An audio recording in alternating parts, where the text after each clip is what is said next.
Alright, Shalom, Shalom. First, I'd like to give all praises and glory to Yahweh Ba'Shem Yahushua, Ba'Shem, Harakah Quadash Mamav, Salakia. I want to say double honors to the eldest apostle GMS and the elder of the Lions Den Camper Har 1. And peace and blessings to you brothers and sisters out there that's pushing the truth of sincerity. Alright, coming with you with a lesson, man. That our labors and our investments should be in the Lord, and other topics too, just depending on where does me lead me. This is Jeremiah 12:13. They have sown wheat but shall reap thorns. They have put themselves to pain but shall not profit, and they shall be ashamed of your revenues because of the fierce anger of the Lord. So basically, no matter how much a person may sow, how much they may till, how much they must invest in an economy or even in their business. I mean, having a business is not, it's not wrong, of course. But having that as your stronghold, having that as your rock, they're gonna reap thorns. And they're going to put themselves to pain for no real profit. Because this system is a fallen system inevitably.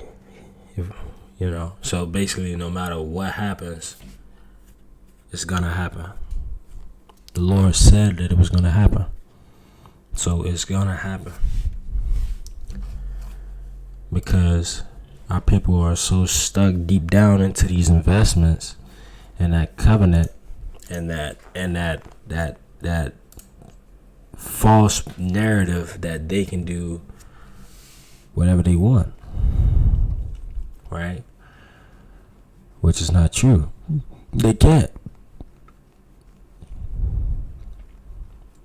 They think it's their will to do whatever they want, and it's not. They say, free will. That's the word I was looking for, free will. They say they have free will. Nah, man. You're doing the will of the Lord, whether you know it or not. Whether you live for the Lord, and whether you die, you still die for the Lord. So that it doesn't matter.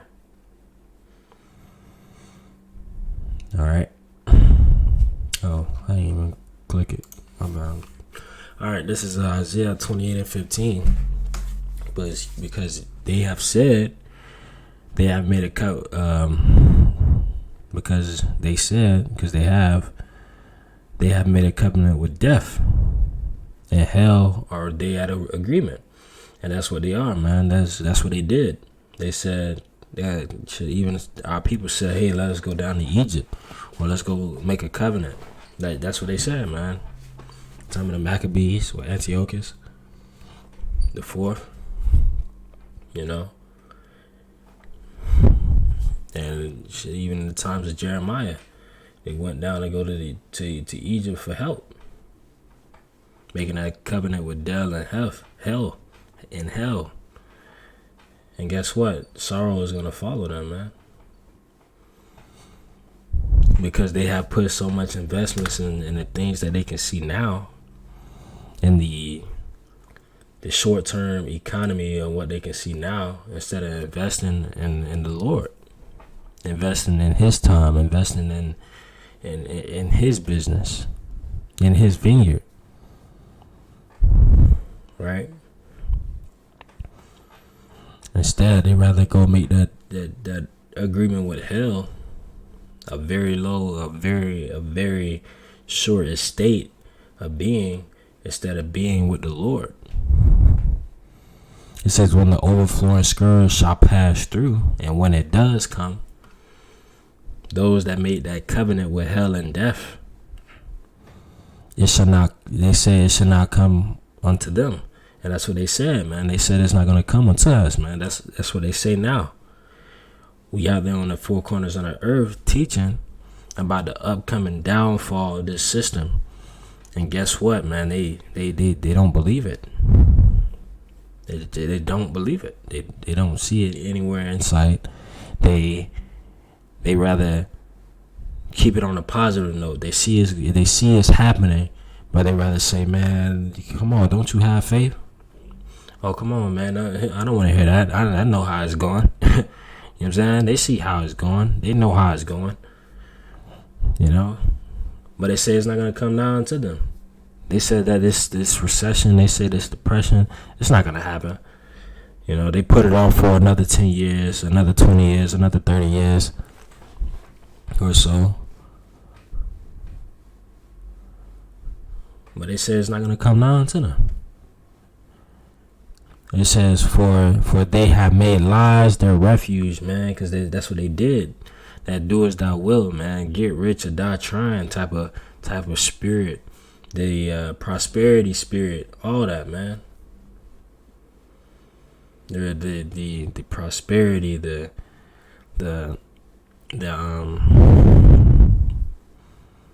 yeah, basically that's it in a nutshell, man. Doing as they want. Thinking gain is godliness, man. Steve Harvey, that motherfucker too. Oprah Winfrey, them TD Jakes, and these other wolves that leading our people astray. And under falsehood have they hid themselves, man. That's what they did, man. Under falsehood, they hid themselves, man. They hid themselves from the Lord too. Man, they reject the prophets now. Because they believe that the overflowing scourge will not come and pass unto them, man. That's what they say. That's what they think. It's insane. You know, but the Lord said this, man. Oh, actually, I could just bring it up right here. The Haggai.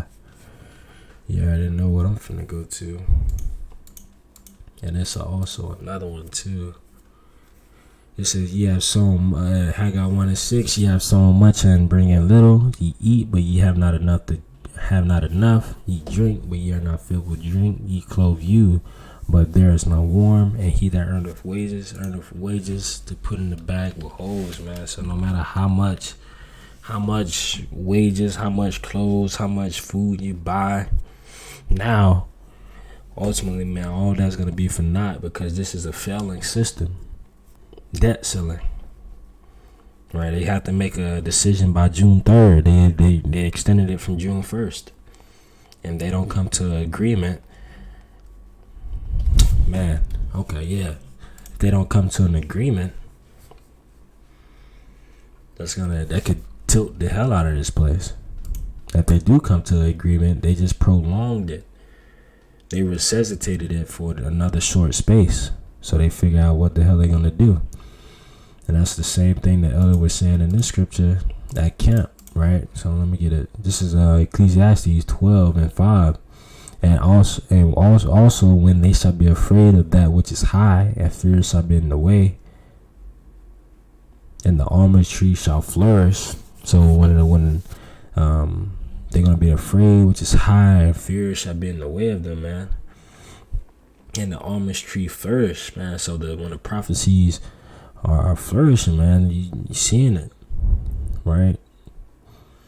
And great fear is falling upon the people for seeing these things, man. The debt ceiling, man, bro.